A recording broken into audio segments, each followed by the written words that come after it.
Hello, welcome back to the channel. Today, we're diving right into how to integrate Mailchimp with Slack, the full 2025 guide. Let's get started. The first step is to log into your Slack account. Now, why do we do this? Well, you need to be logged in to add any new integrations to your workspace. Next up, navigate to your workspace settings. This is where you can manage which apps and integrations are connected to your workspace.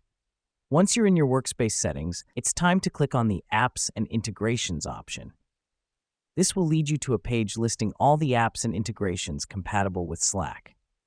Now, this step matters because without it, you won't be able to add Mailchimp to your workspace. Now, once you're on the Apps and Integrations page, search for Mailchimp. The reason we do this is to locate the Mailchimp app and add it to your workspace. After you've located the Mailchimp app, click on it and then click on the Add to Slack button. This is the final step in adding Mailchimp to your workspace.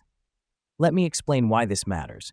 By adding Mailchimp to Slack, you can enjoy seamless communication and updates between the two platforms. Now, the last part is to authorize the integration. This helps us because it allows Slack and Mailchimp to work together, sharing data and updates. And there you have it. You've successfully integrated Mailchimp with Slack. Just like that, you've enhanced your workspace with streamlined communication and updates.